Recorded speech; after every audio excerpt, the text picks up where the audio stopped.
किसी ने बड़े कमाल की बात कही है कि जिसके मन का भाव सच्चा होता है, जीवन में उसका हर काम अच्छा होता है। नमस्कार, आप सभी का पुनः स्वागत है मेरे YouTube चैनल एनलाइटेंड पाथवे में। बहुत समय पहले की बात है, एक नगर में एक युवक रहता था।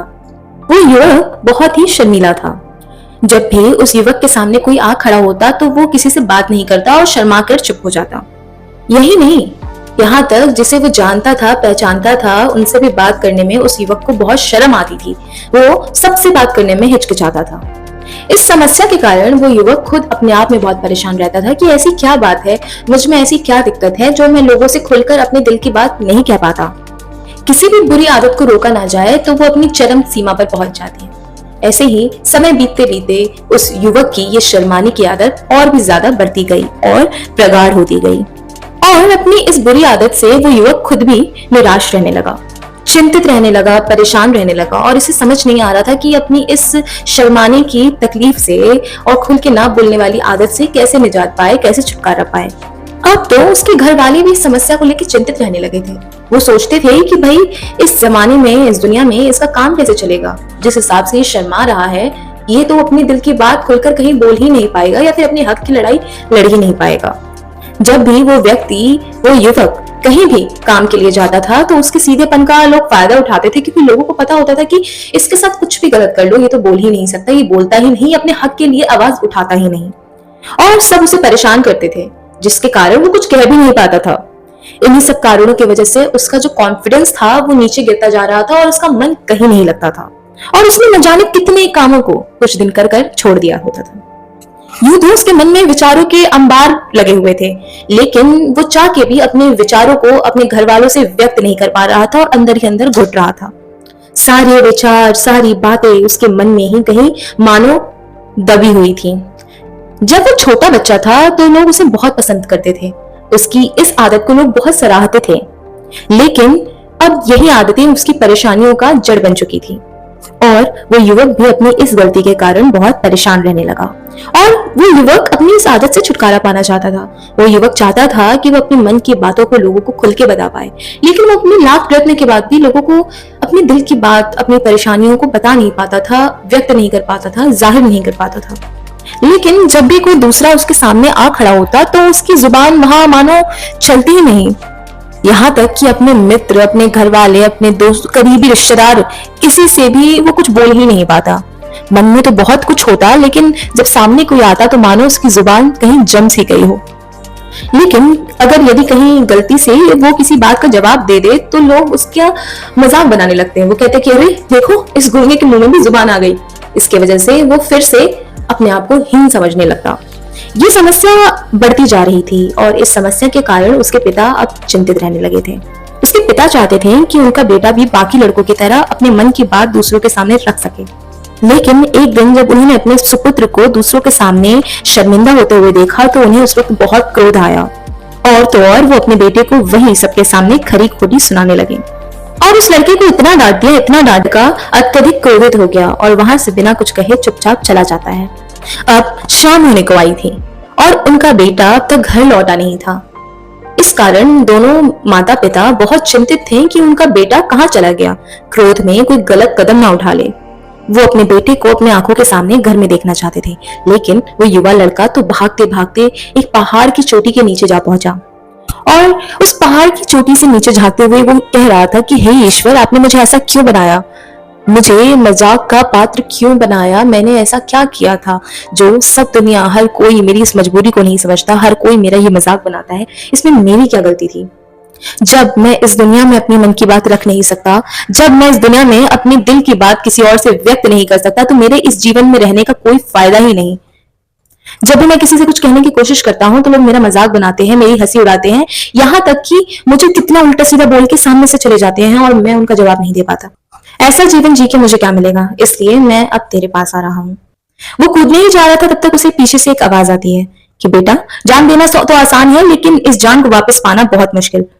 जैसे ही ये आवाज उसके कानों में पहुंची तो वो पीछे मुड़कर देखा और जैसे ही उसने पीछे मुड़कर देखा तो वहां पे एक बौद्ध भिक्षु खड़े थे और उन्हें देखकर वो डर सा गया और अपने कदमों को पीछे खींचने लगा और चुपचाप वहां खड़ा हो गया। अपनी आदतों के कारण वो उनसे कुछ कह तो नहीं पाया, पर बौद्ध भिक्षु ने उससे पूछा कि बेटा क्या बात है और तुम ये क्यों करने जा रहे थे?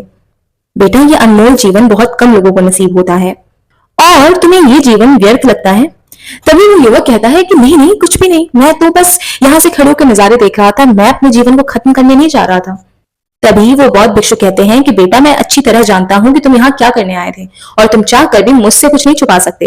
बेटा मैं ये चाहता हूँ कि तुम अपनी समस्याओं को मुझे खुद से बताओ, तभी मैं उसका समाधान तुम्हें अच्छे से बता पाऊंगा। यदि तुम चाहते हो कि कोई तुम्हारी मदद करे तो उसके लिए तुम्हें खुद की मदद पहले करनी होगी। जब तक तुम खुद की मदद नहीं करोगे तुम्हारी मदद कोई और नहीं कर पाएगा। यदि तुम चाहते हो कि तुम्हारी समस्या का समाधान हो तो उसके लिए तुम्हें मुझे पहले अपनी समस्याओं के बारे में बताना होगा, उसके बाद ही मैं कुछ कर पाऊंगा।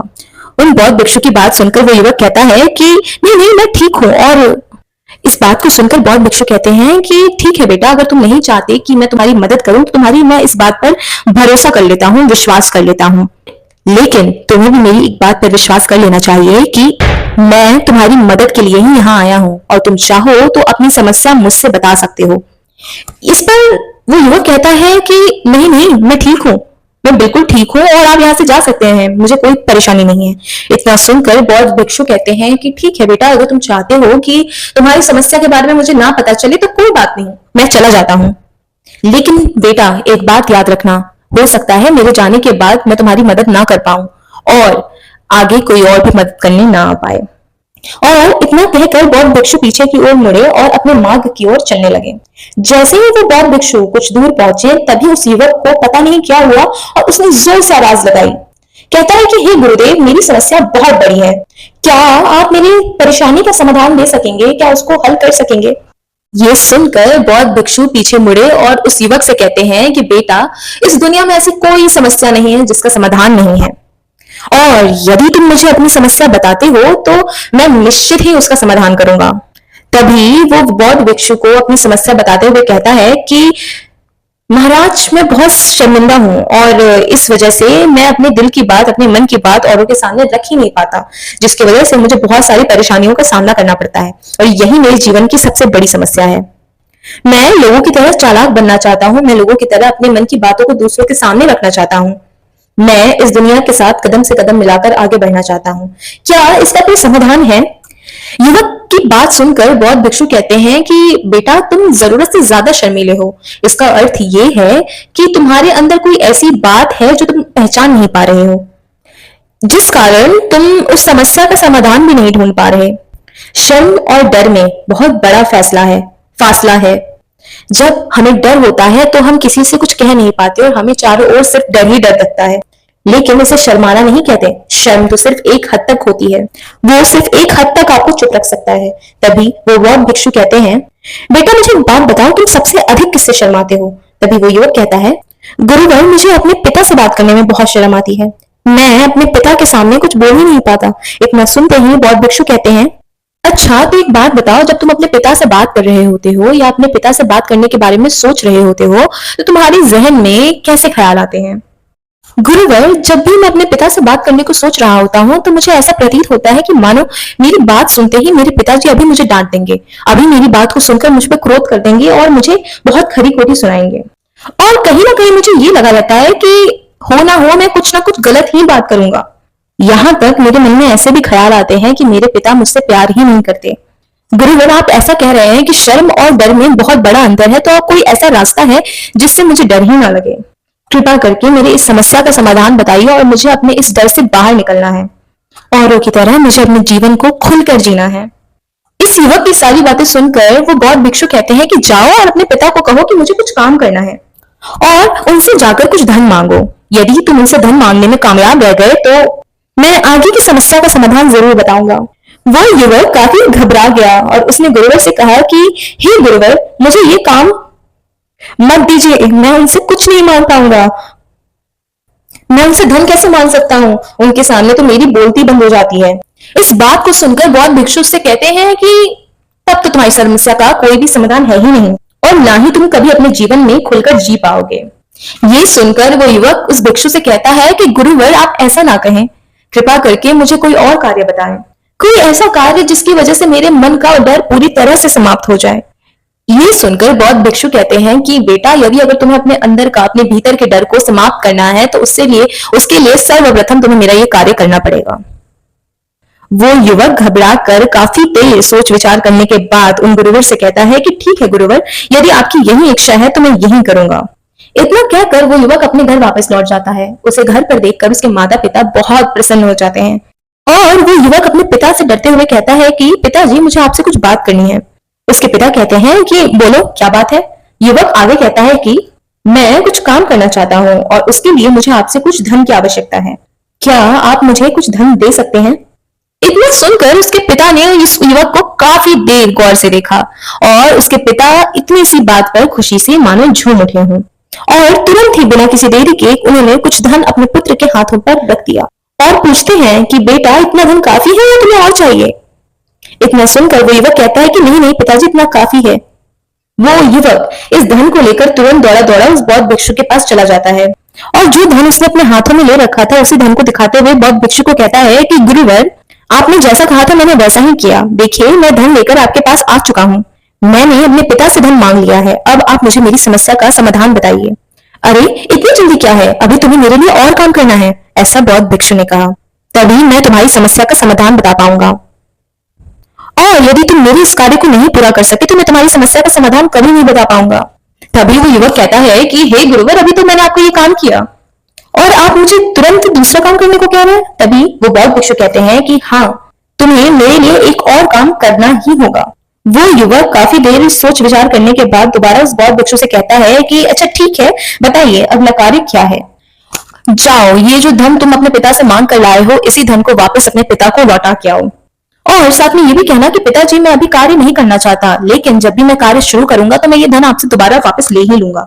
ये बात सुनकर युवक दोबारा से ऊपर से लेकर नीचे तक कांप गया और कहता है कि गुरुवर, आप मुझे कोई और काम सौंप दीजिए, मैं वो दोबारा कर दूंगा, लेकिन अगर ये धन लेके मैं वापस दोबारा अपने पिता के पास गया तो वो क्या सोचेंगे? मैं तो शर्मिंदा हो जाऊंगा उनके सामने, इसलिए कृपा करके गुरुवर मुझे कोई और कार्य दे दें। इतना सुनकर बौद्ध भिक्षु कहते हैं कि बेटा, जो कार्य मैंने तुम्हें बताया है, सौंपा है, तुम्हें वही कार्य करना होगा, अन्यथा तुम्हारी समस्या का समाधान मेरे पास तो नहीं है। काफी देर सोच विचार करने के बाद वो युवक सोचता है कि ठीक है, चला जाता हूँ। तो वो गुरुवर से कहता है कि ठीक है गुरुदेव, मैं चला जाता हूँ और ये कार्य करके आता हूँ। वो दौड़े दौड़े जाता है और अपने पिता के पास जाके कहता है कि अभी ये धन मैं नहीं लेना चाहता, आप ये धन मुझसे वापस ले लीजिए, लेकिन जब भी मुझे दोबारा काम पड़ेगा तो मैं आपसे ये धन ले लूंगा। उसके पिता उस लड़के को काफी देर तक घूर घूर कर देखते हैं और मुस्कुराते हुए कहते हैं कि बेटा, मैं समझता हूँ किसी भी काम को शुरू करने से पहले उसे समझना ज्यादा जरूरी है। कब, क्या, कैसे और कब तक करना है, इसके बारे में जानकारी लेना बहुत जरूरी है। कोई भी काम ऐसे ही शुरू नहीं किया जा सकता, उसमें हम सफल होंगे या नहीं इसका भी अनुमान हमें लगाना पड़ता है और जब हम इन सभी के बारे में जानकारी प्राप्त कर लेते हैं तभी वहां पे हमें किसी भी धन का निवेश करना चाहिए। मुझे तुम्हारे इस निर्णय पे बहुत खुशी है और मैं बहुत गर्वान्वित महसूस कर रहा हूँ। जब तुम्हें ये समझ में आ जाए कि तुम किस कार्य को करने जा रहे हो और वो कार्य तुम्हारे लिए उचित है या अनुचित है, तो वो धन को मैं वापस तुम्हें लौटा दूंगा। युवक अपने पिता से सारी बातें सुनकर मन ही मन बहुत प्रसन्न था। उसने ये उम्मीद तक नहीं की थी कि उसके पिता हंसकर उसे ये सारी बातें समझाएंगे और वो मन ही मन सोच रहा होता है, तभी उसके पिता उसके करीब आते हैं और अपने बेटे को गले से लगा लेते हैं। जैसे ही उस युवक को उसके पिता ने गले से लगाया, उस लड़के का आत्मविश्वास जैसे आसमान छू लिया हो, उसका हौसला बढ़ गया और उसे बहुत ही अच्छा महसूस होने लगा। इसके बाद वो युवक वापस गुरुवर के पास लौटा और कहा कि गुरुवर, जैसा आपने कहा था मैंने बिल्कुल ठीक वैसा किया। मैंने सारा धन अपने पिता को वापस कर दिया। अब तो कृपा करके मुझे अपनी समस्या का समाधान बताएं। तभी बौद्ध भिक्षु एक बार और मुस्कुराते हैं और कहते हैं कि बेटा, इतनी भी क्या जल्दी है, अभी तो तुम्हें मेरे लिए एक और काम करना है। युवक झुंझला जाता है और कहता है, आप मुझसे बार बार काम क्यों करा रहे हैं? कहीं आपके पास मेरी समस्या का समाधान तो नहीं है? आप मुझे बेवकूफ बना रहे हैं। जिस तरह से पूरी दुनिया मुझे बेवकूफ बनाती है, क्या आप भी मेरे साथ वही कर रहे हैं? आपने कहा कि जाओ अपने पिता से पैसे मांग कर लाओ, मैंने वही किया। आपने कहा कि उस पैसे को वापस अपने पिता को लौटा के आओ, मैंने फिर से वही किया। और अब आप कह रहे हैं कि मैं आपके लिए एक और काम करूं? नहीं, अब मुझसे नहीं हो पाएगा। तभी वो बौद्ध भिक्षु युवक की तरफ देखकर मुस्कुराते हैं और कहते हैं कि बेटा, ये आखिरी काम है और ये बहुत सरल है। तुम जैसे ही इस कार्य को पूरा करोगे, मैं तुम्हें वचन देता हूँ कि मैं तुम्हारी समस्या का हर निदान तुम्हें बता दूंगा। इस पर वो युवक एक बार फिर से सोच विचार करता है और कहता है कि बताइए क्या काम करना है, लेकिन ये आखिरी कार्य होगा जो मैं आपके लिए करूंगा। तभी बौद्ध भिक्षु उस युवक के हाथ में एक मूर्ति थमा देते हैं वो मूर्ति देखने में तो बहुत साधारण होती है। वो बौद्ध भिक्षु कहते हैं उस युवक से कि बेटा तुम्हें इस मूर्ति को बाजार में लेके जाना है और इसे बेचना है, और इसे बेचकर तुम्हें 100 सोने के सिक्के लेके आने हैं। यदि तुम इस कार्य को करने में सफल हो जाओगे तो मैं तुम्हारी समस्या का समाधान तुम्हें बता दूंगा। उस मूर्ति को देखकर वो युवक बहुत ध्यान से सोचता है और कहता है कि हे गुरुवर, ये मूर्ति तो बहुत साधारण सी लग रही है, इसे कौन खरीदेगा? इसके मुझे 100 सिक्के कोई नहीं देने वाला। ये मिट्टी की बनी हुई मूर्ति के 100 सिक्के भला कौन देगा? इसके लिए तो 2 सिक्के मिल जाए वही बहुत है। ये सुनकर बौद्ध भिक्षु कहते हैं कि बेटा जो कार्य मैंने तुम्हें सौंपा है, ये कार्य अगर तुम करते हो तो तुम्हारी जिंदगी की सारी समस्याओं को मैं दूर कर दूंगा, अन्यथा तुम अपने घर लौट सकते हो और फिर से वही जिंदगी जी सकते हो जहां लोग तुम्हारा मजाक बनाते हैं, लोग तुम्हें डराते हैं, तुम्हें सताते हैं। मैं तो तुम्हारे डर को तुम्हारे मन से निकालने में मदद कर रहा हूँ। तुम ये सारे काम करके अपने मन के डर को धीरे धीरे भगा रहे हो। जैसे ही मेरे इस काम को तुम पूरा करोगे तुम्हें सब कुछ बिल्कुल साफ हो जाएगा। वो युवक उन बौद्ध भिक्षु की बात को सुनकर मन ही मन ये विचार करता है कि उसे उसकी समस्या का समाधान तो किसी भी हालत में चाहिए, जिस कारण वो इस मूर्ति को उठाकर बाजार में लेके जाता है। बाजार में पहुंचकर वो चुपचाप एक जगह मूर्ति को लेकर खड़ा हो जाता है और इंतजार करने लगता है कि कोई आएगा और उस मूर्ति के लिए उसे 100 सिक्के देगा। देखते ही देखते काफी समय बीत चुका था, लेकिन उस मूर्ति के लिए उसके पास कोई भी ग्राहक नहीं आया। जब उसने आसपास बाजार में देखा तो लोग चिल्ला चिल्ला कर अपने सामान को बेच रहे थे, सब जोर जोर से आवाज लगा रहे थे। तभी युवक सोचता है कि यदि मुझे अपनी मूर्ति को बेचना है तो मुझे भी जोर से आवाज लगानी होगी। उस युवक ने जोर से चिल्लाने की पूरी कोशिश की, लेकिन वो फिर भी जोर से चिल्ला नहीं पा रहा था। उसे तो अपनी ही आवाज खुद तक नहीं सुनाई दे रही थी, तो भला उसकी आवाज को कोई और कैसे सुनता, जिस कारण उस मूर्ति को कोई और व्यक्ति खरीदने के लिए तैयार नहीं था। धीरे धीरे शाम का समय हो चुका था और उस आदमी को, उस व्यक्ति को इस चीज का डर था कि वो बौद्ध भिक्षु वहां से कहीं चला ना जाए, अन्यथा उसकी समस्या का समाधान उसे मिल नहीं पाएगा।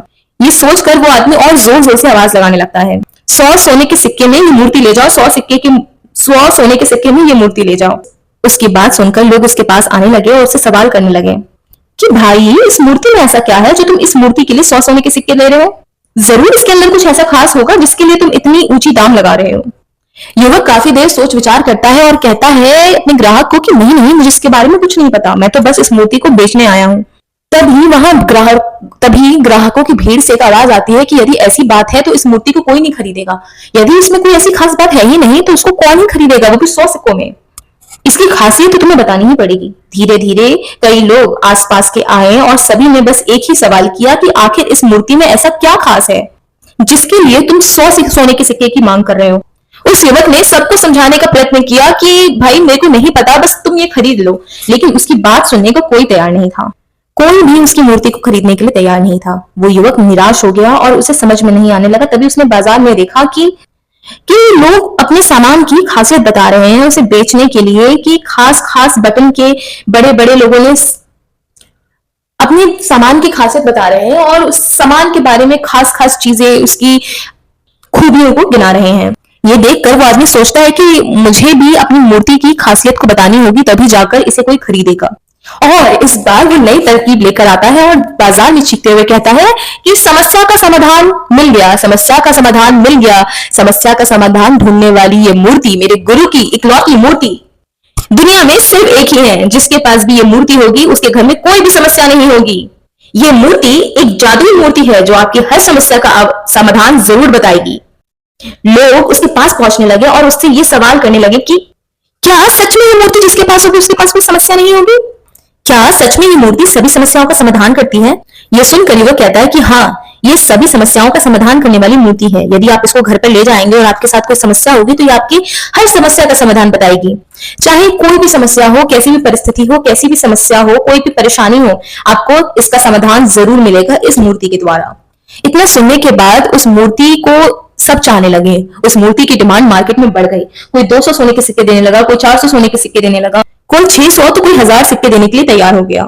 उस मूर्ति की कीमत लगातार बढ़ते जा रही थी। जैसे जैसे लोगों को पता चलने लगा कि ये मूर्ति जादुई मूर्ति है और सारी समस्याओं का समाधान करती है, लोग उस मूर्ति को हर कीमत पर खरीदने के लिए तैयार हो गए थे। अब उस युवक का आत्मविश्वास और मनोबल बढ़ चुका था और वो बहुत जोर जोर से मार्केट में चिल्लाने लगा और उसके मन में अब कोई डर नहीं था। वो पूरे आत्मविश्वास के साथ उस मूर्ति के बारे में लोगों को समझा रहा था। उसके आत्मविश्वास की वजह से लोग उसकी बातों पर भरोसा कर रहे थे। उसका आत्मविश्वास उसके चेहरे पर झलक रहा था। धीरे धीरे अंधेरा होता गया, लेकिन लोगों की भीड़ कम होने का नाम ही नहीं ले रही थी। लोगों की भीड़ बढ़ती जा रही थी। तभी उस युवक ने जोर से आवाज लगाई और कहा कि मुझे क्षमा करिए, ये मेरे गुरु की मूर्ति है और अब मुझे ये नहीं बेचना, अब मैं इसे बेचना नहीं चाहता। इतना कहकर वो युवक उस मूर्ति को लेकर वापस खाली हाथ लौट आया और गुरुवर के पास पहुंचा और कहा, हे गुरुवर, आपका बहुत बहुत धन्यवाद। आपकी इस मूर्ति ने मेरी इस समस्या का समाधान कर दिया। मुझे अब समझ में आ गया है कि मेरी क्या समस्या थी। इसे बेचकर मैं सोने के सिक्के तो नहीं ला पाया, लेकिन हाँ, मुझे मेरी समस्या का समाधान जरूर मिल गया। आपका बहुत बहुत धन्यवाद। इस समस्या को आपने हल कर दिया, जिंदगी भर के लिए खत्म कर दिया। इतना सुनकर बौद्ध भिक्षु ने उस युवक से कहा, बेटा, मैंने तुम्हारी समस्या का समाधान नहीं किया है, तुमने अपनी समस्या का समाधान स्वयं किया है। तुम्हारे मन में हजारों सवाल थे कि मैं ये करूंगा तो लोग क्या कहेंगे, मैं वो करूंगा तो लोग क्या कहेंगे, मेरे बारे में क्या सोचेंगे, यदि मैं अपना मुंह खोलूंगा तो लोग मेरा मजाक बनाएंगे, यदि मैंने मुंह खोला तो मैं कुछ ना कुछ गलत ही बोलूंगा। ऐसे कई सारे विचार, ऐसे कई सारे डर तुमने अपने मन में पाल रखे थे। लेकिन